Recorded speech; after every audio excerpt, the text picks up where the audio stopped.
गया है। आपकी करबल धनी चलती रहे, बसती रहे पूज महाराज श्री के चरणों। हमारा सौभाग्य है वो बैग लेने बस के पास आ जाए।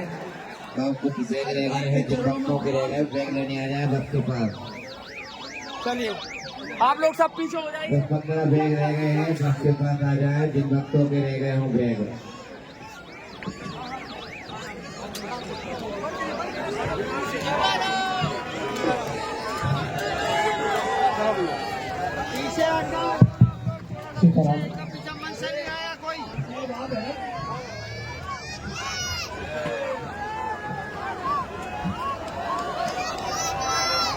सीताराम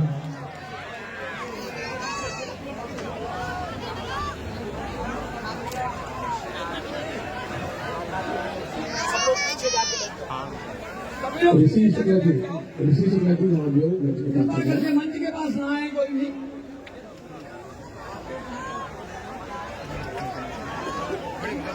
ये हम कवियों का सौभाग्य है।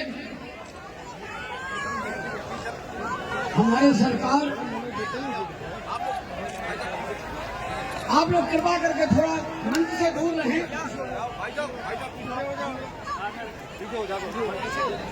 नहीं कोई माला पहनाने मंच पर नहीं आएगा।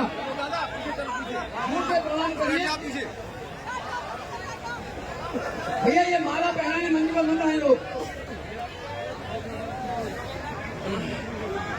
अरे भाई साहब पीछे चलो यार, थोड़ा पीछे पीछे पीछे। कृपा करके आप लोग बैठ जाइए, सामने खड़े हो गए।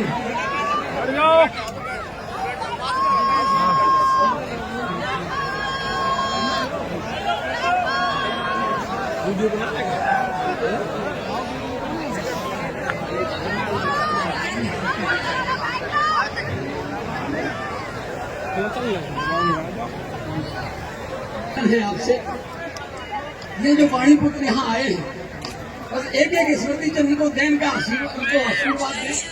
मैंने शुरू करा दिया था, लेकिन ये सब जो आए हैं आपका आशीर्वाद लेना चाहते हैं, आपके चरणों में।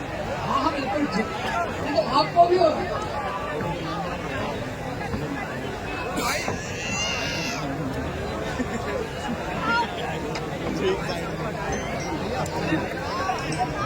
महाराज जी का जो आदेश है, हमारे सरकार का जो आदेश है, उनके आदेशों पर ही मैं सदैव खड़ा हूँ।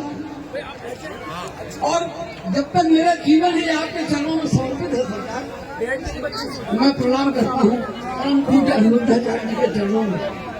हम कवियों को आपका आशीर्वचन चाहिए, आपके दो शब्द चाहिए वाणी को। आप अपना आशीर्वाद में प्रदान करें, इसके बाद हम आगे सरकार से प्रार्थना करेंगे। पहले आपके चरणों में प्रणाम करते हैं कि आप कवियों के लिए दो शब्द कहने के लिए।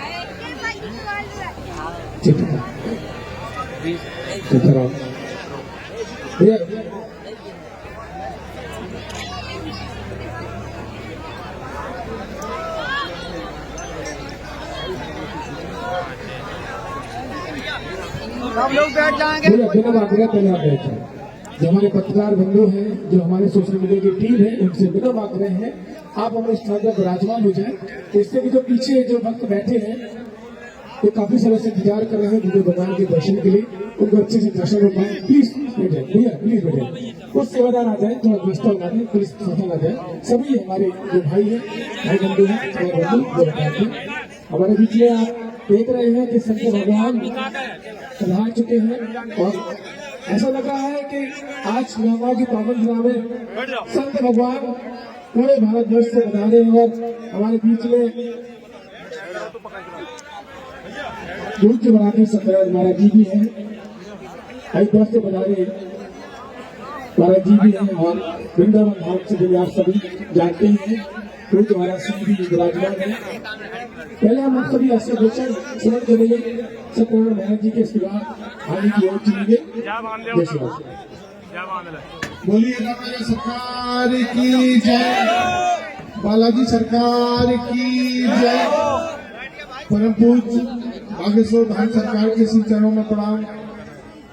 श्री अनिरुद्धाचार्य महंत जी के श्री चरणों में प्रणाम।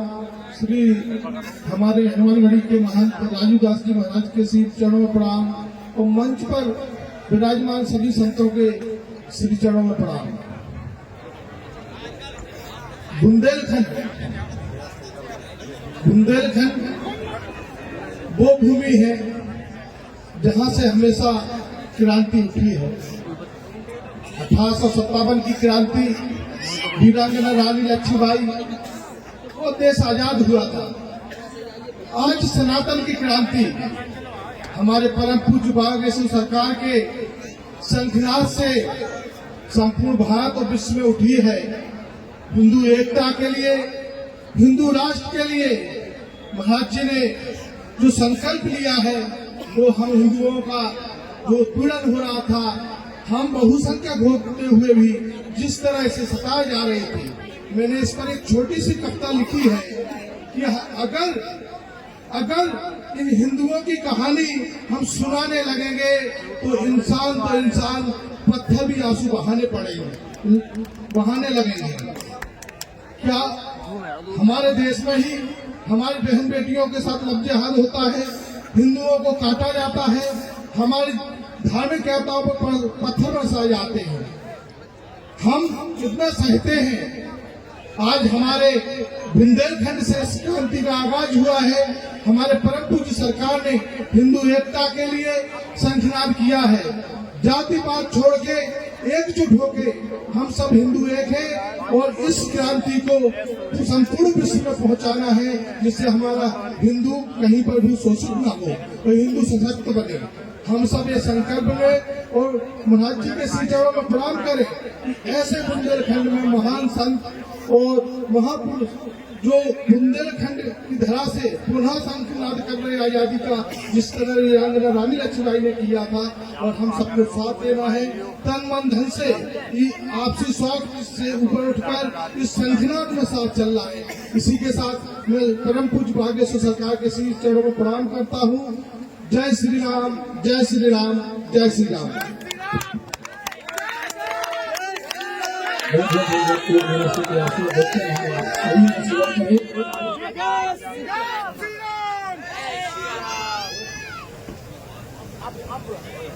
हमारे बीच में आज सनातन हिंदू एकता पद यात्रा का आज तृतीय पड़ाव जो है आज ग्राम हुआ। नौगांव की पावन धरा में हम आप सभी शांति को लेकर विराजमान है और पूरे भारत से हर जगह से संत भगवान गुरुदेव भगवान के साथ आ रहे हैं सनातन हिंदू एकता पद यात्रा में। आप देख रहे हैं कि वृंदावन धाम से पधारे गौरी गोपाल आश्रम से भूज जवानासी, जिनके संकल्प भी बहुत ही अद्भुत है। आपने देखे भी होंगे टीवी के माध्यम से कि भूज जवानाश्री गौरी गोपाल आश्रम में वृद्धा माता पिता के का आश्रम है, जो सेवा करते हैं वहां पे, जिनके बेटा या बेटी अपने माता पिता को घर से निकाल देते हैं, छोड़ देते हैं, ऐसे वृद्ध माता पिता की आप सेवा करते हैं। अन्नपूर्णा भंडारा प्रतिदिन वहां पर गौरी गोपाल आश्रम में चलता है। तो हमारे मध्य में विराजमान है पूज्य महाराज श्री गौरी गोपाल आश्रम के पूज्य श्री अनुरुद्धाचार्य जी महाराज जी हमारे मध्य में विराजमान है। उनके कर्तव्य भूमि से हम उनको प्रणाम करते हैं, तालियों से हम उनका स्वागत करेंगे और पूज्य महाराज श्री का आशीर्वाद वचन हम सभी स्मरण करेंगे और उसके बाद फिर गुरुदेव भगवान के आशीर्वाद वचन स्मरण करेंगे। पूज्य महाराज श्री के चरणों में मेरा आग्रह है कि आप हम आप सभी को आशीर्वाद वचन प्रदान करें। जय श्री राम।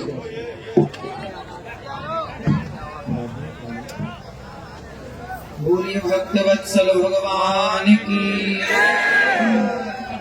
पूज्य बागेश्वर धाम की, बालाजी सरकार की, श्री गौरी गोपाल भगवान की, श्री वृंदावन बिहारी लाल की, पूज्य महाराज जी की। भगवान की कृपा से संतों के चरणों में दास अनिरुद्ध का कोटि कोटि नमन, आचार्य जनों के चरणों में दास का कोटि कोटि नमन और सभी जनता जनार्दन को दास अनिरुद्ध का कोटि कोटि प्रणाम नमस्कार। सबको जय श्रीमन्नारायण, जय श्री कृष्ण। सभी उपस्थित कवियों को प्रणाम, आपकी वाणी को प्रणाम, सरस्वती माँ जो आपके भीतर विराजी हैं उनको प्रणाम, भगवान राम को प्रणाम, आप सभी की उपस्थिति। आज जो ये यात्रा आप देख रहे हैं, यह यात्रा इस आजाद हिंदुस्तान के बाद, आजाद भारत के बाद ये पहली इस तरह की यात्रा है। आजाद भारत 1947 में जब हम आजाद हुए, उसके बाद इस तरह की ये पहली इस तरह की यात्रा है कि सड़कों में इस तरह से भगवा झंडा हम सब देख पा रहे हैं एक साथ, इतने सनातनियों को एक साथ देख पा रहे हैं। देखिए, अभी तक हम लोगों ने सुना था कि हिंदू सो रहा है, अभी तक हम लोग सुनते आए हैं कि हिंदू सो रहा है, कब जागेगा कब जागेगा। लेकिन अब हमें लग रहा है कि हिंदू अब नहीं सो रहा है, अब हिंदू देखो जाग रहा है, जाग के सड़कों में आकर के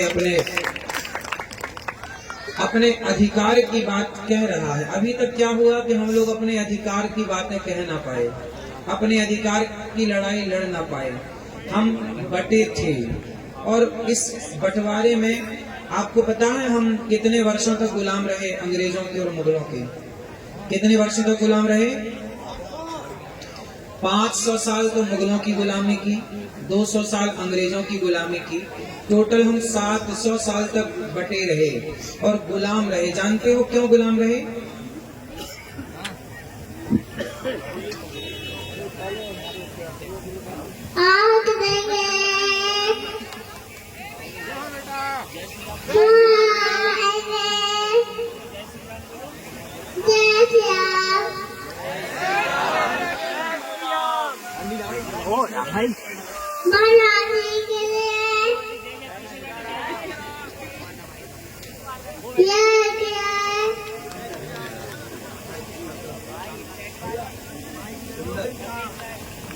सुंदर।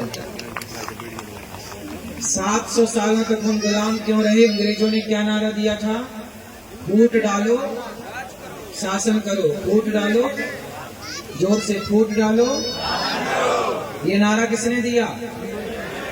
अंग्रेजों ने दिया।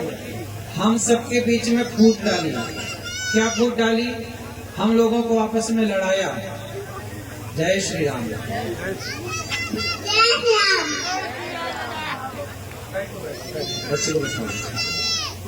तो हम फूट डालो शासन करो की राजनीति पे उलझे रहे, हम आपस में लड़ते रहे।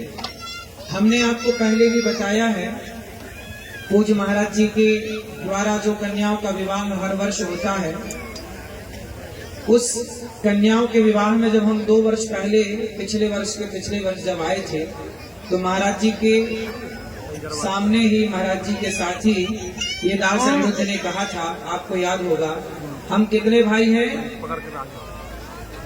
4 भाई हैं, ब्राह्मण, क्षत्रिय, वैश्य और।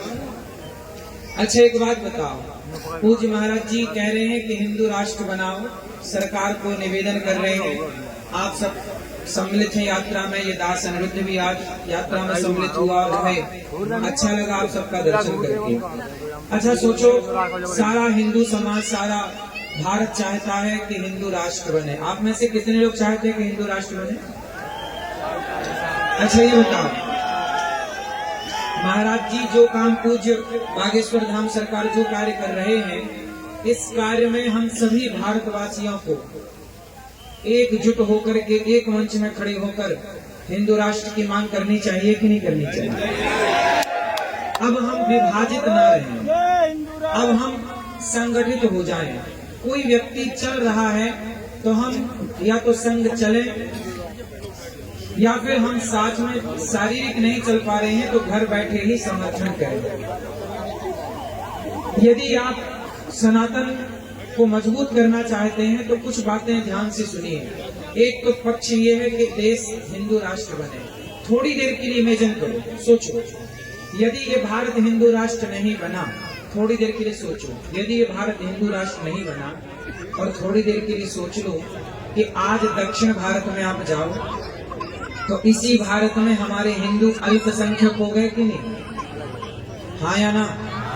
बहुत सारे राज्यों में हिंदू कम हो गए और अन्य लोगों की विधर्मियों की संख्या ज्यादा हो गई।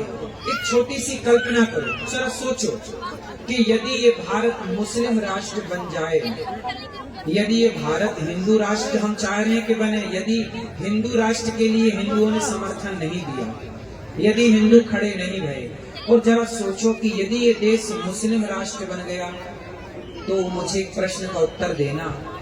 यदि ये देश मुस्लिम राष्ट्र बना, यदि इस देश में मुसलमानों की संख्या बढ़ी, तो जानते हो क्या होगा? क्या इस देश में आपकी बहन बेटियां, क्या आप इस देश में यदि ये मुस्लिम राष्ट्र बनता है, मुसलमानों की संख्या बढ़ती है, तो क्या इस देश में आप सुरक्षित रह पाओगे? अच्छा, क्या फिर इस देश में सिख लोग सुरक्षित रह पाएंगे? उत्तर दो। क्या इस देश में जैन लोग सुरक्षित रह पाएंगे?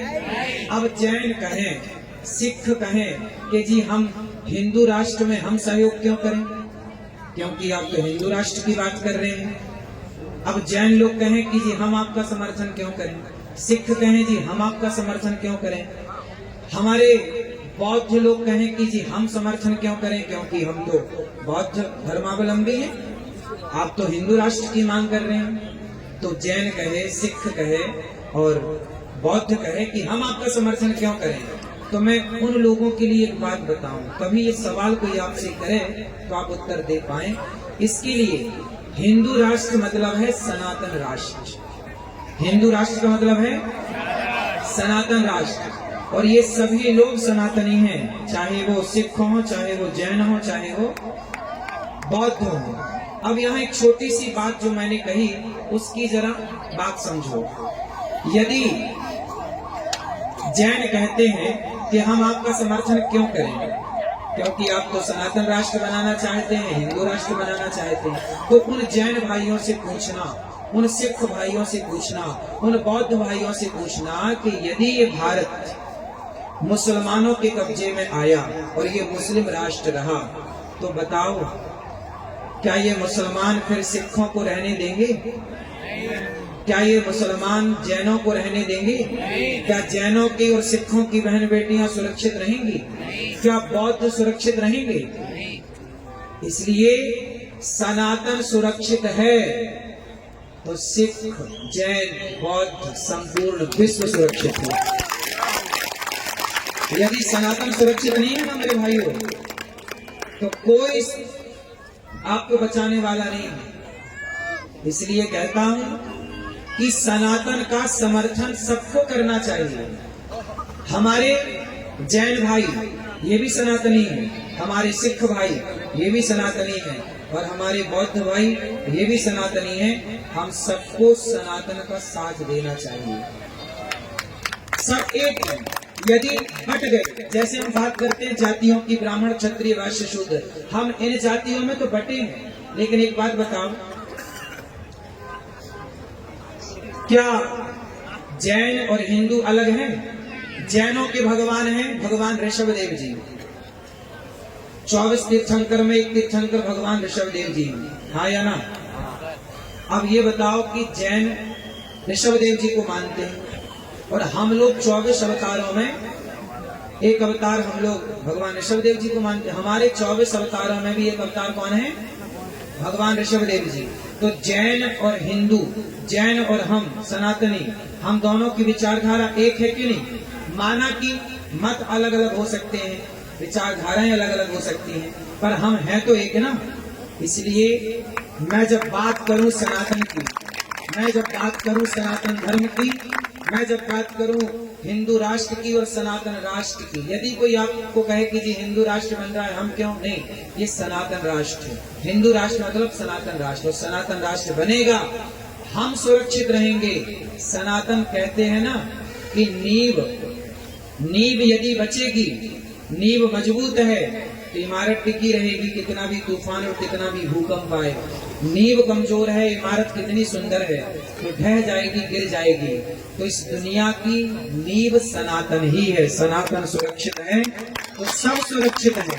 यदि सनातन हिला तो सब हिल जाएंगे, फिर कौन बचेगा? सवाल पूछिएगा आप कि क्या मुसलमान बाहुल्य यदि ये राष्ट्र हुआ तो क्या रहने देंगे वो किसी को?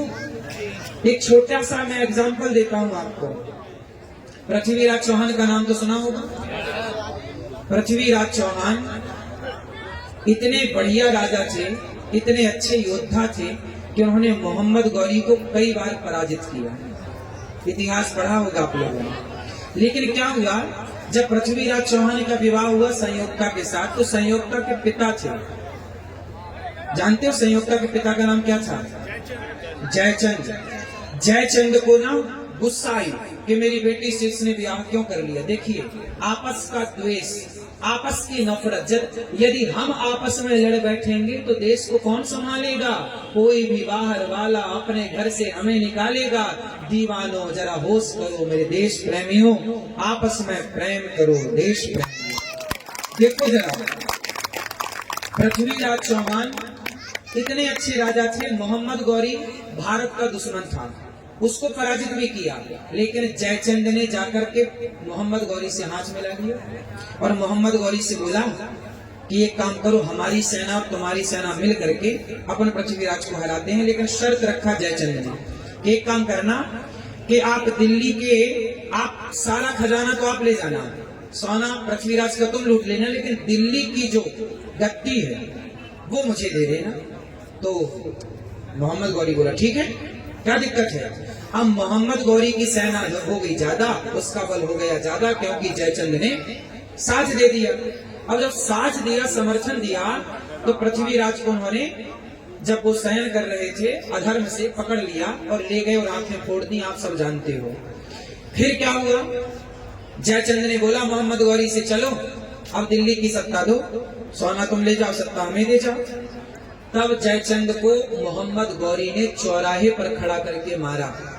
उस जयचंद को कहा मोहम्मद गौरी ने कि मूर्ख, जब तू अपने देश के लोगों का सगा ना हो सका, जब तू अपने सगे दामाद का सगा ना हो सका, तो तू मोहम्मद गौरी का सगा होगा। जयचंद को मार दिया, गद्दार है। एक बात बताऊं, इस सनातन यात्रा में ना, जो ये यात्रा निकल रही है, हम सबको इस यात्रा से जुड़ना चाहिए और इस अच्छी यात्रा का समर्थन करना चाहिए। वरना जयचंद जैसे लोग समाज में जो मोहम्मद गौरी का साथ देते हैं, तो मोहम्मद गौरी साथ लेके जीत तो जाएगा, लेकिन तुम्हें छोड़ेगा नहीं। इसलिए सनातनियों, सनातन का साथ देना, धोखे से भी किसी और का साथ मत देना, क्योंकि तुम्हारी याद में वो हमें तो पराजित कर देंगे, लेकिन तुम्हें भी नहीं छोड़ेंगे। ये बात हर उस जैन भाई के लिए है, हर उस सिख भाई के लिए है, हर उस बौद्ध के लिए है, जो सोचते हैं कि आप तो सनातन यात्रा निकाल रहे हैं, हमारा क्या लाभ है। तो मैं चाहूंगा कि भारत का प्रत्येक सिख हो, जैन हो या बौद्ध हो, प्रत्येक व्यक्ति को आकर इस सनातन यात्रा का साथ देना चाहिए और अपनी रक्षा करनी चाहिए। ये हिंदुओं की यात्रा ही है, ऐसा नहीं, सबकी यात्रा है। क्यों जी, बात सही है।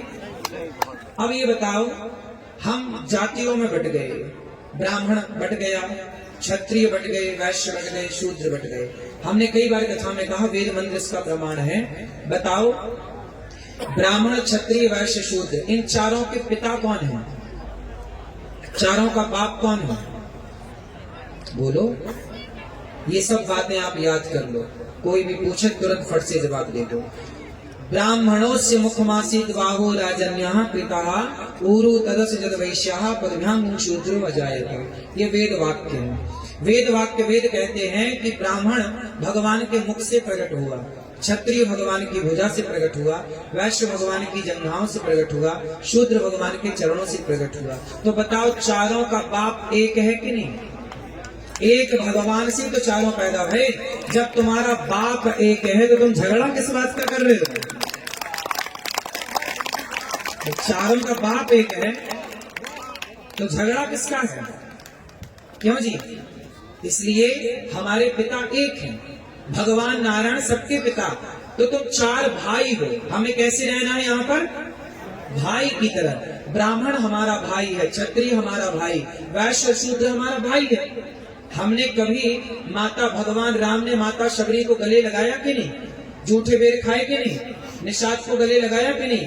जब हमारे भगवान शबरी और निषाद को गले लगाने में संकोच नहीं करते, तो हम अपने दलित वंचित भाइयों को, कोरबील भाइयों को गले लगाने से क्यों शर्माएं? हम सबको गले लगाएंगे, तो सबको गले भी तो लगाना है। ऊंच नीच हमारे देश में देखो, पहले भी ना जातियां बनी थी, जातियां व्यवस्था के लिए बनाई गई थी। जैसे ये मध्य प्रदेश है और बगल में उत्तर प्रदेश है, फिर झारखंड है, फिर बिहार है। अच्छा ये बताओ, मध्य प्रदेश की पुलिस क्या उत्तर प्रदेश में काम कर सकती है? क्या उत्तर प्रदेश की पुलिस मध्य प्रदेश में काम कर सकती है? उत्तर दो, नहीं काम कर सकती। क्यों? अच्छा ये बताओ, भारत एक है कि दो है? बोलो। भारत एक है, लेकिन एक भारत में ही राज्य बहुत सारे हैं। क्या बहुत सारे हैं? राज्य। ये उत्तर प्रदेश है, ये मध्य प्रदेश है, ये झारखंड है, ये गुजरात है, ये राजस्थान, फला फला राज्य। क्यों बने राज्य? व्यवस्था के लिए, कि आप इस राज्य के हैं तो आपको ये व्यवस्था मिलेगी, यहाँ की सरकार संभालेगी। ये इतना बड़ा देश है ना, तो व्यवस्था बनानी पड़ेगी। जैसे मंच की व्यवस्था ये लोग बना रहे हैं, वहाँ की व्यवस्था कोई और बना रहा है, यात्रा में साउंड की व्यवस्था कोई कर रहा है, लाइट की व्यवस्था कोई कर रहा है, आपके भोजन की व्यवस्था कोई कर रहा है। सारा काम महाराज जी तो नहीं कर पाएंगे। महाराज जी ने व्यवस्था सौंप दी, भाई ये काम आपको करना है, ये काम आपको करना है, ये काम आपको करना है। हाँ या ना? आप भी जब बेटी का ब्याह करते हो तो काम सौंपते हो ना। उसी तरह हमारा इतना बड़ा देश था, हमारा इतना बड़ा सनातन धर्म था, तो हमारे ऋषि मुनियों ने व्यवस्था बनाई 4 भागों में। ब्राह्मण किसी का नाम नहीं है, ब्राह्मण कोई जाति नहीं है, ब्राह्मण की व्यवस्था। ब्राह्मण की व्यवस्था क्या थी? वेद पढ़ना, वेद पढ़ाना, यज्ञ करना, यज्ञ कराना, दान लेना, दान देना।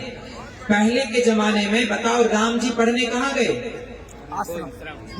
वशिष्ठ जी के यहाँ। कृष्ण पढ़ने कहाँ गए? सांदीपनि जी के यहाँ, गुरुकुल में। पहले ब्राह्मण ही पढ़ाता था और पढ़ाने का कोई शुल्क नहीं होता था। जब से विद्या पैसे से पढ़ाई जाने लगी, जब से शिक्षा बिकाऊ हुई, तब से यहाँ नौकर पैदा होने लगे देश में। वरना पहले चंद्रगुप्त सम्राट पैदा करते थे, चाणक्य।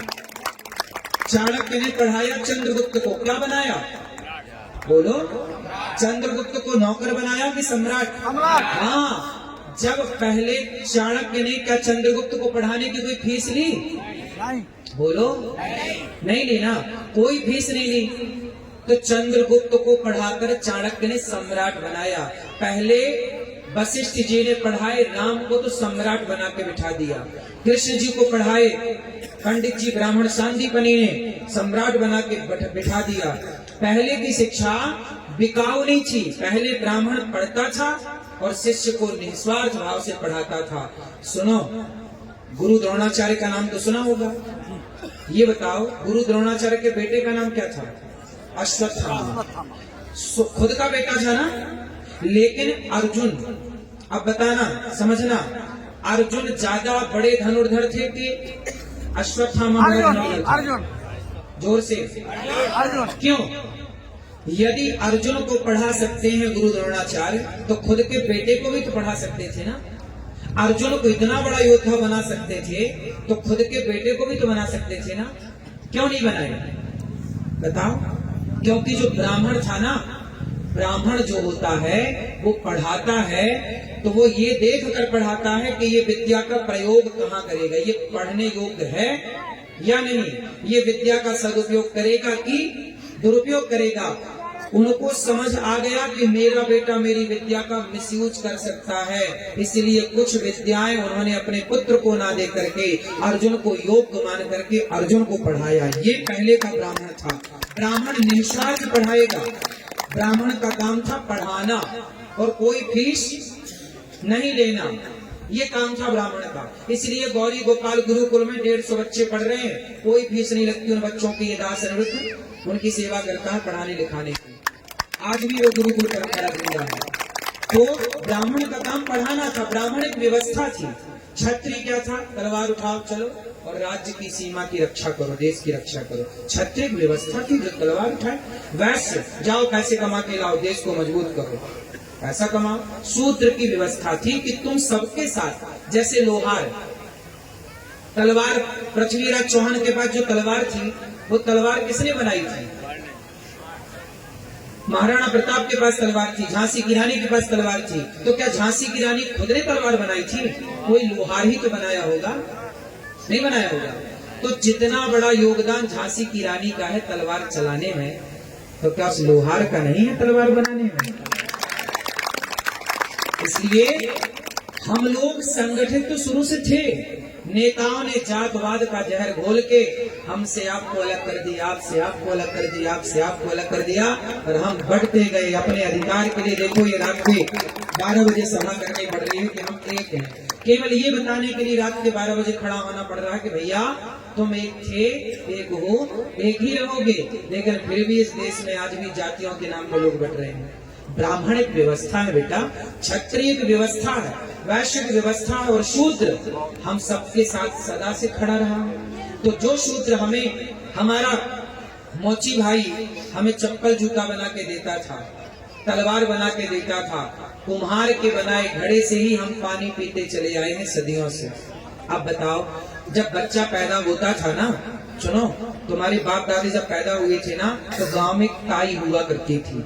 वो ताई जो अनपढ़ थी लेकिन आज के डॉक्टरों से बढ़िया थी, नहीं थी। बच्चा घूम जाए तो ऑपरेशन नहीं करती थी, पेट में घुमा के ठीक कर देती थी। वो इतनी बड़ी ज्ञानी थी, वो नहीं थी। उसे आज डॉक्टर नहीं मानते, आजकल वो डॉक्टर के लेवल पे नहीं आती, आजकल लोगों ने उसको हटा दिया। लेकिन वो ताई वर्षों से, आज तो चलो 70 साल से हम देख रहे हैं हॉस्पिटल, आज के 70 साल पहले तो सब गांव में नॉर्मल डिलीवरियां होती थी। और वो ताई आती थी नरा काटने तुम्हारा, तुम्हारे बाप दादों को नरा उसी ताई ने काटा, और मुंह में हाथ डाल के गंदगी निकाल के वही नहलाती थी।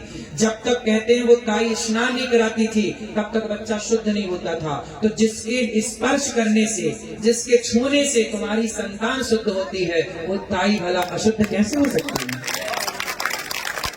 वो ताई भला अछूत कैसे हो सकती है?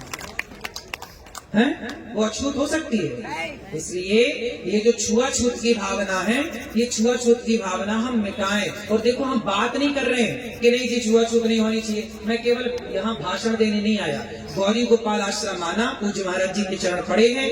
गौरी गोपाल आश्रम में माताएं रहती हैं 290।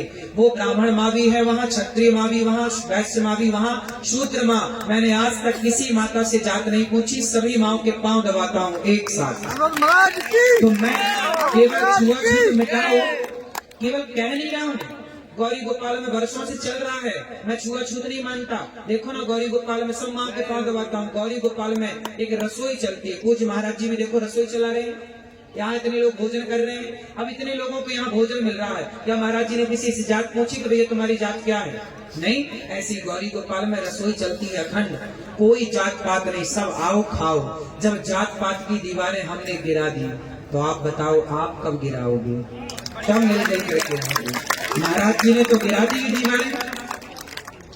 जातियों को व्यवस्था के रूप में स्वीकार करना है, छुआछूत के रूप में स्वीकार नहीं करना। ये एक व्यवस्था थी। आप कितने लोग बात से सहमत हैं कि ये व्यवस्था थी?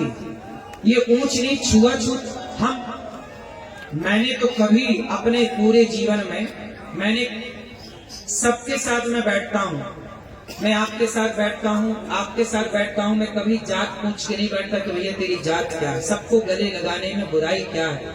राह में आए जो दीन दुखी सबको गले से लगाते, और प्रेम की गंगा। तो भैया ये बताओ, आज से 23 घंटे आप काम करो परिवार के लिए, पैसे कमाओ बिंदास, खूब पैसा कमाना चाहिए। पैसा कमाओगे ना तो ताकत होगी। पैसा है ना तो आपसे लोग राम राम करते हैं, पैसा नहीं है तो लोग राम राम भी। इसलिए आपके पास पैसा होना चाहिए मेरे दोस्तों, खूब पैसा कमाना। लेकिन एक छोटी सी बात याद रखना, 23 घंटे काम करना, पत्नी को समय देना, पति को समय देना, बच्चों को समय देना, माँ को, पिता को, समाज को, दोस्तों को समय देना 23 घंटे। खूब व्यापार को समय दो, बिजनेस को समय दो, काम को समय दो। 23 घंटे खूब काम करो, परिवार व्यापार संभालो, और 1 घंटा निकालो कि उस 1 घंटे में जाकर के उन गांव के, उन जंगलों के दलितों के पास, वंचितों के पास, शोषितों के पास जाकर बैठोगे और धर्म की बात करोगे, ताकि वो धर्मांतरण ना कर लें। आप बताइए, आज हमारे देश में क्या धर्मांतरण नहीं हो रहा है? हो रहा है। क्यों हो रहा है? क्योंकि हम लोग उन लोगों से मिलना जुलना छोड़ दिए जो गांव के ना जंगल के कोल भील हैं, आदिवासी हैं, उन लोगों से हम लोग मिलते नहीं हैं। उनको कोई आटा की जरूरत है, दाल की जरूरत है, बेटी का ब्याह नहीं हो पा रहा है, तो भैया आप सबसे प्रार्थना है तुम गांव के लोग थोड़ा पैसा इकट्ठा कर लो चंदा, और वो गरीब है तो उसकी बेटी का ब्याह करा दो। खाने को रोटी नहीं है, थोड़ा आटा की व्यवस्था करा दो, थोड़ा चावल की व्यवस्था कर दो। यदि तुम हिंदुओं के साथ खड़े रहे ना तो क्या मजाल के हिंदुओं को कोई बरगला के ले जाए अपने धर्म की ओर। यदि आपने साथ दिया तो किसी आज पादरी आता है और जाके हिंदुओं का धर्मांतरण करा देता है। जहां मंदिर थे वहां आज वो बन गई क्रॉस, क्या बोलते हैं उसको, चर्च बन गई। क्यों बन गई भैया? आज हम लोगों ने जाना आना छोड़ दिया, मिलना जुलना छोड़ दिया। सारा समय हम मोबाइल पर रहते हैं, रील पर रहते हैं, फेसबुक व्हाट्सएप इंस्टाग्राम पर रहते हैं। भैया समझो, ये महाराज जी पैदल चल रहे हैं, छाले पड़ गए, देखिए क्यों चल रहे हैं। अभी मैंने के साथ चला लगभग 1-2 किलोमीटर जो भी चला, तो मैंने देखा कि महाराज जी कितने बढ़िया हैं कि दूर खड़ी कोई बहन ना, दूर खड़ा कोई दादा, दूर खड़ा कोई बच्चा, उससे भी ये देख लेते हैं और बुला लेते हैं, आओ यहाँ। जो लोग इनसे नहीं मिल सकते थे इस यात्रा में, जैसे भगवान राम राजा बनने के पहले 14 साल वनवास गए और वनवास में शबरी तक पहुंच गए, निषाद तक पहुंच गए और बंदर भालुओं तक पहुंच गए, तब जाके राम जी राजा बने। ऐसे महाराज जी निकल करके सब तक पहुंच रहे हैं कि कोई न छूटे। ये एक अच्छा संकेत है, ये एक अच्छा, बोलो, अच्छा संकेत है। ऐसा ही होना चाहिए। हम लोगों को गांव गांव जाना चाहिए, घर घर जाना चाहिए। आप सब लोग भी इस यात्रा 9 दिन की यात्रा पूरी करके जब घर जाएं तो संकल्प लें, आपके गांव के आसपास आपको पता तो होगा ना कि इस आदमी ने धर्मांतरण कर लिया है, उसके पास जाके बैठो, गीता ले जाओ। भैया तुम्हें क्या दिक्कत थी सनातन धर्म से? तुमने, हमारे यहाँ शिवाजी के बेटे हुए हैं संभाजी, क्या नाम था? संभाजी के बारे में जरा गूगल में सर्च कर लेना, अभी रात को या कल पता चल जाएगा। संभाजी ने खूब युद्ध जीते, लेकिन एक बार मुगलों ने धोखे से पकड़ लिया। ये मुगलों ने धोखा बहुत किया, हम ईमानदारी से चलते रहे, पीठ से अब पीठ में आके वार कर दिया। अब क्या करें, हम आपकी तरफ देख रहे, कोई पीठ हम मार दे तो मर ही जाएंगे। ये छाती पे प्रहार करे कब है? ये तो पीछे से खंजर भौंके है ना। तो संभाजी को इन्होंने पकड़ लिया, और संभाजी के बारे में जब मैंने पढ़ा, और आप पढ़ोगे ना, रो पढ़ोगे, तुम्हारी आंखों में आंसू आएंगे। संभाजी के नाखून पकड़ के उन्होंने चिमटी से बड़े जो होता है लोहे की, पकड़ के खींच लिया, नाखून उखड़ गया, और उस उखड़े नाखून में गरम गरम पानी डाला मुगलों ने। सोचो, फिर सरिया जलता हुआ लाए, यहाँ धसाया, और जब घाव हुआ तो नमक डाल करके घिस दिया, ऐसे ऐसे। संभाजी लगभग 39 दिन तक इस तरह से तड़पाया। उंगली काट दी एक, आज एक उंगली काटी, कल फिर ये पंजा काट दिया, फिर ये काट दिया।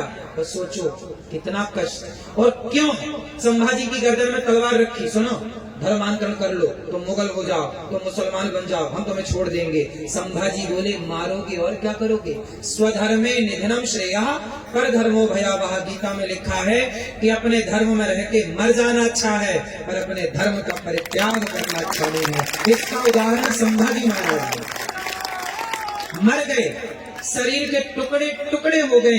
अरे गुरु गोविंद सिंह जी के बच्चों के बारे में नहीं सुना? 2 बच्चों को, 2 तो शहीद हो गए थे, और 2 बच्चों को दीवार में चुनवा दिया। एक 5 साल का छोरा, एक 7 साल का बच्चा। क्यों, यही उम्र थी लगभग?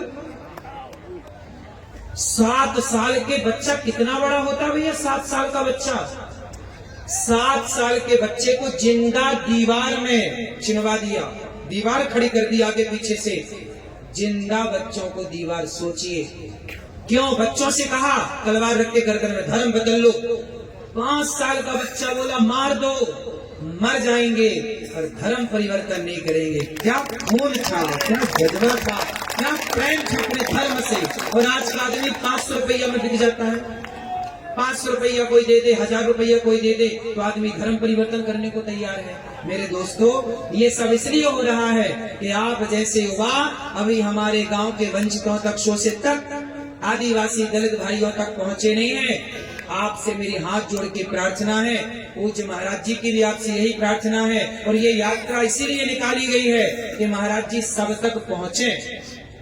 मुझे बहुत अच्छा लगा जब मैंने सुना कि महाराज जी ने यात्रा निकाली, मैं लालायित हो गया और इनके प्यार ने मुझे खींच लिया, आप सबके प्यार ने खींच लिया और आज आप सबके बीच में सेवा करने के लिए बात कर रही हूं।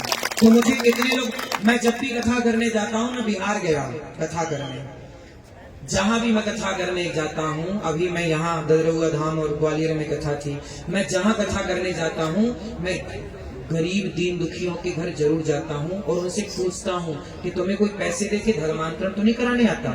यदि मैं जा के पूछ सकता हूँ, महाराज जी जा के पूछ सकते हैं, तो आपकी भी तो जिम्मेदारी है कि आप भी जा के पूछें। कोई दिक्कत है तो आप उनका सहयोग करें। अपने दोस्त, जैसे शराब पीने के लिए तुम लोग सहयोग कर लेते हो ना, यार जरा 100 मिलाओ, 100 मिला, एक पौवा ले आते हैं, पी लेते हैं। यदि शराब के लिए तुम सहयोग कर सकते हो, तो किसी हिंदू ने जो धर्मांतरण कर लिया है, यदि तुम्हारे 1000-2000 की मदद कर देने से वो घर वापसी कर रहा है, तो भैया मदद करना सही है कि गलत है? तो कितने लोग आज से ये मुहिम भी चलाएंगे? 1 घंटा राष्ट्र को देंगे, 1 घंटा धर्म को देंगे। किसको देंगे?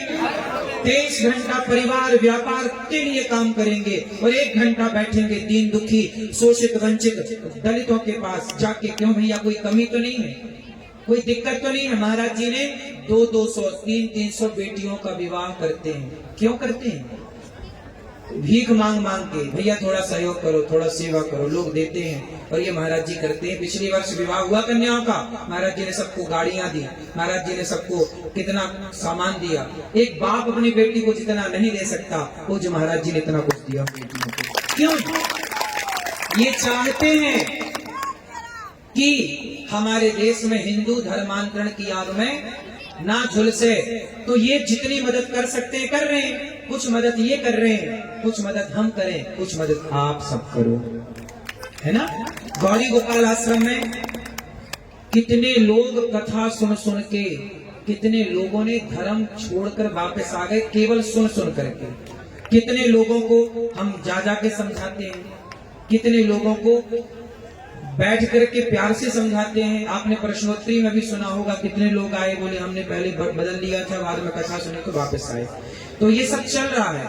हम लोग अपने स्तर से तो जो बन रहा है कर रहे हैं, आप लोग भी करिए। हम सब जब खड़े होंगे, कहते हैं ना, ये 5 उंगलियां ऐसे करो सब लोग, ऐसे सारी उंगलियां अलग है ना, ये उंगलियां अलग है तो कमजोर है, कमजोर है।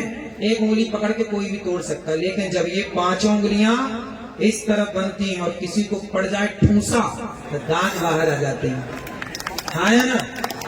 तो जहां सुमति तहां संपत्ति नाना, जहां कुमति तहां विपत्ति निदाना। एक झाड़ू बहुत सारे तिनकों से जुड़कर बनती है। यदि वो झाड़ू तिनकों से जुड़ती है तो सारे कचरे को साफ करती है, और यदि वो झाड़ू स्वयं बिखर जाए तो खुद कचरा बन जाती है कि नहीं? हाँ या ना? मेरे सनातनियों, संगठित रहोगे तो कचरा साफ करते रहोगे, और यदि बिखर गए तो स्वयं कचरा बन जाओगे। इसलिए सबसे बड़ी बात है कि आपको संगठित होना है। तो अब से कितने लोग संगठित रहेंगे? जातियों के नाम पर हमें बंटना, बढ़िया बात कही किसी ने कि बटोगे तो कटोगे, बटोगे तो। बात सही है कि गलत है? सही है ना? तो फिर फॉलो करो, बटो मत, सबको गले लगाओगे, सब तक पहुंचोगे। कौन कौन पहुंचेगा? अपने गांव के आसपास के जंगल के कोल भील आदिवासियों तक पहुंचना है और उनका सपोर्ट करना है, हाँ या ना? और पूज्य महाराज जी का साथ हम सबको मिलजुल करके देना है। पूज्य महाराज जी की यात्रा में, ऐसी यात्रा पहली बार आजाद भारत में देखने को मिली है, और मैं चाहूंगा कि ऐसी यात्राएं अब सदा देखने को मिलती रहें। जब तक पूर्ण रूप से सनातन राष्ट्र की स्थापना ना हो जाए, सनातन राष्ट्र बनेगा तो गौ हत्या नहीं होगी, गौ माता बचेगी। आज एक और 2013 में एक कानून बना, सुनो, एक आखिरी बात कह के, आपको रात हो रही है, सुबह उठना भी है, आखिरी बात कह के बात को पूरी करें। 2013 में एक कानून बना हमारे देश में, इसी देश में जानते हो क्या कानून बना कि कोई भी मुसलमान खड़े होके कह दे कि ये जमीन हमारी है तो वो जमीन उसकी हो जाती है। आप कोर्ट केस नहीं कर सकते, अपील नहीं कर सकते। एक ऐसा कानून, अभी आपने सुना होगा अंबानी के घर को कह दिया मुसलमानों ने कि वक्फ बोर्ड का घर है, मतलब वक्फ बोर्ड की जमीन पर बना है। क्यों जी, बात सही है? ये सुना कि नहीं आप लोगों ने? अब सोचो कि वक्फ बोर्ड ने ये कह दिया, मुसलमानों ने ये कह दिया कि अंबानी का घर वक्फ बोर्ड की जमीन में बना है। अब सोचिए, अंबानी जैसों को ये नहीं छोड़ रहे हैं तो कल आपके घर में खड़े होके कह दें कि ये घर, ये जमीन वक्फ बोर्ड की है, तो कानून सरकार ने ऐसा बना दिया कि वो कह देंगे तो आपको खाली करना पड़ेगा। ये 2014-13 का कानून है, इसको आप पढ़िएगा, सर्च करिएगा, समझिएगा कि अब हमारे देश के नेता पुराने 2013 में ऐसा कानून बनाए। उसमें बताया जाता है कि केवल 14 मुसलमान थे और बाकी सबने, हिंदू नेताओं ने समर्थन करके कानून पास कर दिया मुसलमानों के पक्ष में कि वो किसी भी जमीन पे खड़े होकर कह दें कि हमारी है तो हिंदुओं को खाली करना पड़ेगी और वो कोर्ट में अपील भी नहीं कर सकते। ऐसा है। अब बताइए ये सही है कि गलत है? अब आपकी जमीन पे खड़े होके कह दें कि ये हमारी है तो खाली करना पड़ेगा। और कौन खाली करवाएगा? सरकार खाली करवाएगी, क्योंकि कानून बना दिया। अब सोचिए, इस देश में हमारी ही जमीनों पर वो कब्जाएं करने को तैयार है। फिर जाओगे कहा? मैंने कई बार एक बात दोहराई कि देखो, बांग्लादेश से खदेड़े गए तो भारत आए, पाकिस्तान से खदेड़े गए तो भारत आए, जम्मू कश्मीर से खदेड़े गए तो भारत के कोने कोने में गए। सोचो कि जैसे भारत से खदेड़े जाओगे, कहाँ जाओगे? इसलिए सनातनियों को जगाने के लिए महाराज जी खड़े हैं। आपसे प्रार्थना है, जागो। और महाराज जी साक्षात मुझे लगता है कि भगवान ही सनातनियों के लिए इस धरती पर इस रूप में अवतार लेकर के किसी न किसी रूप से आए हैं और ये सनातन की तरह की सेवा कर रहे हैं।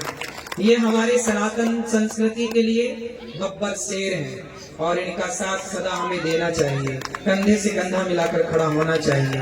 और मैं तो भारत के सबको निवेदन करूं कि महाराज जी जो काम कर रहे हैं बढ़िया कर रहे हैं। और सुनो, हम लोग बच्चे हैं, यदि हम लोग कोई गलती भी करें ना तो हमारे बड़े संत हैं, साधु हैं, वो आके हमें 2 थप्पड़ भी जमाए, कान पकड़ के भी कहें कि भाई आप ये गलत कर रहे हो, वो मार्गदर्शन करें। हम तो कहते हैं कि हम गलत हैं तो हमें आप समझाओ कि भाई ये आपने गलत कहा, हम उसे सुधार करेंगे। लेकिन यदि अच्छा काम कोई कर रहा है तो सबको साथ जरूर देना चाहिए। क्यों जी? यदि हम कोई गलत कदम रखें तो हमें समझा दो कि भैया आप ये गलत है, हम सुधार कर लेंगे। बच्चा गलती करता है तो माँ थप्पड़ जमाती कि नहीं? बोलो। तो मैं भारत के तमाम साधु संतों से, तमाम बुद्धिजीवियों से, तमाम लोगों से प्रार्थना करूंगा इस यात्रा में आकर के अपना समर्थन दें और सनातन धर्म के लिए कंधे से कंधा मिलाकर चलने की जरूरत है, आगे बढ़ने की जरूरत है। तब एक अच्छे राष्ट्र का निर्माण होगा, तब एक अच्छे भारत का निर्माण होगा। बोलिए भारत माता की, भारत माता की, बागेश्वर धाम की, बागेश्वर धाम की, गौरी गोपाल भगवान की, गौरी गोपाल भगवान की। सबको राधे राधे। राधे राधे। महाराज जी का पहले से हम आप सभी स्वागत करते हैं। बहुत ही सुंदर अवसर वचन हम आप सभी ने महाराज जी के श्रवण के जी। परम पूज्य के अमृत वचन हमने सुने। महाराज जी, मैं केवल 2 पंक्तियां कहने के लिए खड़ा हूँ, इसके बाद जो आपसे ही अनुरोध है, निवेदन है। सरकार, ये पंक्तियां आपके चरणों में समर्पित करता हूँ। जो पूज्य कह रहे थे, मैं केवल ये कहना चाहता हूँ कि पुरखे न होते उदासीन तो देश गुलाम नहीं होता। यदि गौरी को क्षमा नहीं मिलती तो देश गुलाम नहीं होता। सारी दुनिया में अपना यह भारत बदनाम नहीं होता। सारी दुनिया में, अंतिम 2 पंक्तियां पढ़ता हूँ। सदियों के बाद आज कोई चाणक्य के सामने आया है। हम बागेश्वर धाम सरकार के लिए क्या कहें? कभी हमने उस चाणक्य को देखा था, आज इस चाणक्य को देख रहे हैं। सदियों के बाद आज कोई चाणक्य सामने आया है जिसने इस सारी दुनिया में अपना परचम फहराया है। और बागेश्वर धाम सरकार के रहते हुए आप बिल्कुल निश्चिंत रहें न कहीं धर्म परिवर्तन होंगे, न कहीं कोई सनातन धर्म को डेंगू मलेरिया कहेगा। आज हम गोलियां बोल रहे हैं, सरकार का आदेश होगा तो कल गोलियां भी चलाएंगे। आप निश्चिंत रहिए।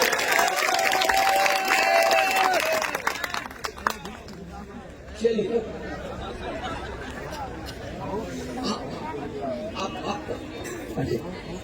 अब हम सभी महाराज जी के आशीर्वाद वचन श्रवण करेंगे। उसके बाद फिर गुरुदेव भगवान के भी आशीर्वाद वचन श्रवण करना है।